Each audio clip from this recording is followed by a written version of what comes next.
धन गोपाल टन्ना मुंबई में सक्सेस का एपिटोमी था। अमीर, पावरफुल और रिस्पेक्टेड। वो एक सी फेसिंग बंगले में रहता था। उसके दिन बिजनेस ट्रायम्फ से भरे रहते थे। गैराज में लग्जरी कारें थीं।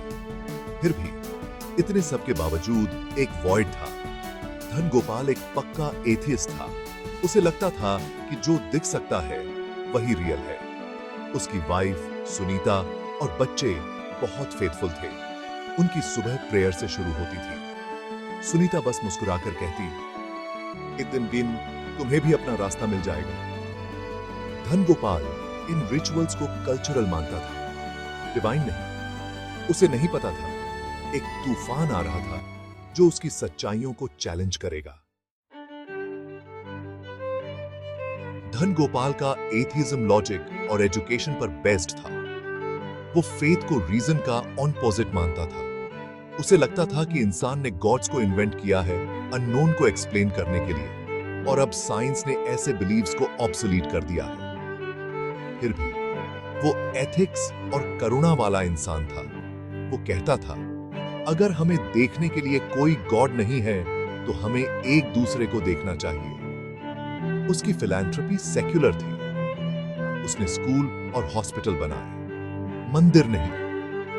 वो अच्छे काम करने में बिलीव करता था, हेवनली रिवॉर्ड के लिए नहीं। उसकी फैमिली उसकी इंटीग्रिटी की रिस्पेक्ट करती थी, भले ही वे उसके बिलीव से डिसएग्री करते थे। धन गोपाल खुश था। उसे यकीन था कि रीजन और एम्पैथी ही उसकी लाइफ को गाइड करते हैं।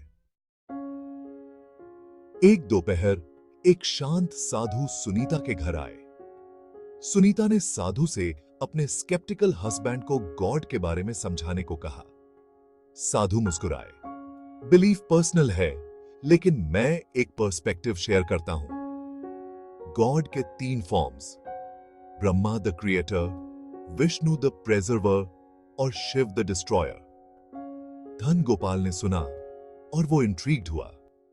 डाउट का बीज बोया जा चुका था।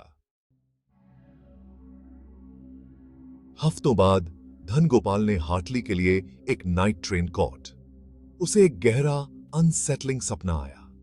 एक सेलेस्टियल कोर्टरूम जिस पर Chitragupta, cosmic record keeper, preside कर रहे थे। क्राइम्स की जगह उसके अपने डिसबिलीफ और प्राइड के वर्ड्स जोर से पढ़े गए।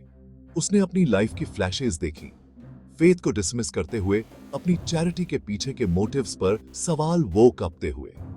एक पावरफुल प्रेजेंस ने पूछा, तुमने ह्यूमैनिटी से प्यार किया लेकिन उसके सोर्स को डिनाई किया।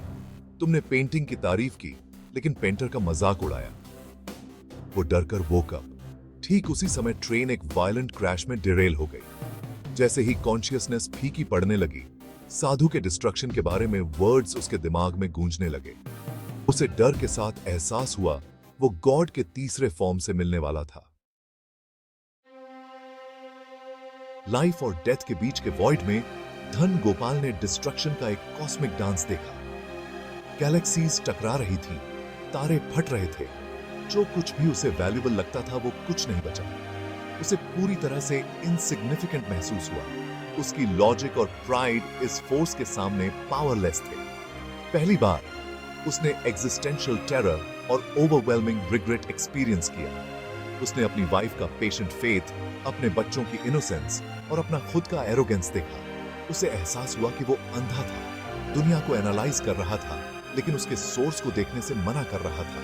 रिग्रेट का दर्द उसकी इंजरी से ज्यादा तेज था। मैं गलत था, उसने सोचा। एक प्राउड एरोगेंट फूल।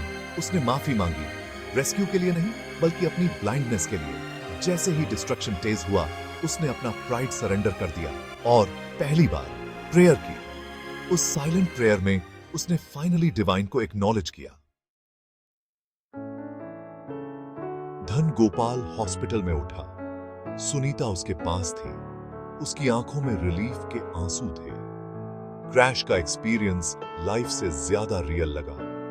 एग्जिस्टेंस के पर्दे के पीछे की एक झलक। वो अब दुनिया को रैंडम नहीं देखता था बल्कि डिवाइन इंटेलिजेंस से भरा हुआ देखता था। हम्बल और ग्रेटफुल होकर उसने सुनीता से भगवत गीता मांगी और उसे खुले दिल से रीड। वो वर्ड्स बहुत डीपली रेजोनेटेड हुए।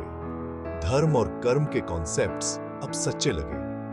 एक दिन उसने सुनीता से कहा, मैं गलत था हर चीज के बारे में। वो मुस्कुराई, बोली, वो हमेशा तुम्हारा इंतजार कर रहे थे, तुम्हें बस तैयार होना था। धन गोपाल को एहसास हुआ कि फेथ वीकनेस नहीं बल्कि स्ट्रेंथ है। एक्सीडेंट से बचना लक नहीं था, वो ग्रेस था। उसने अपने दूसरे चांस को एक नए पर्पस के साथ एम्ब्रेस किया। धन गोपाल घर लौटा ट्रांसफॉर्म्ड होकर, हम्बल, पीसफुल और सर्विस से इंस्पायर्ड। उसने अपनी वेल्थ को एक हायर पावर द्वारा इंट्रस्टेड रिसोर्स के रूप में देखा, जिसे लाइफ को प्रिजर्व और नर्चर करने के लिए समर्पित किया गया था। उसकी फिलैंथ्रोपी डिवोशन का एक एक्ट बन गई। उसने वॉलंटियर किया, जिन लोगों की उसने मदद की उनसे कनेक्ट किया और सब में डिवाइन को देखा। हमारी कार्माइक बैलेंस शीट हमारी फाइनेंशियल वाली से ज्यादा मायने रखती है, उसने अपने बोर्ड को बताया। उसने एक फाउंडेशन एस्टेब्लिश किया, अपनी अधिकांश वेल्थ को दुख कम करने और अवसर बनाने के लिए प्लेज करते हुए। उसका ईगो डिसॉल्व हो गया। उसकी हैप्पी देने से आती थी, रिकॉग्निशन से नहीं।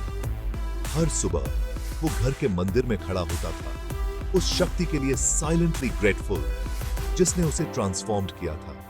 कभी एक ऐसा इंसान जिसके पास फेथ के सिवा सब कुछ था। धन गोपाल अब दुनिया को गॉड की आंखों से देखता था, लव, करुणा और रिस्पॉन्सिबिलिटी के साथ।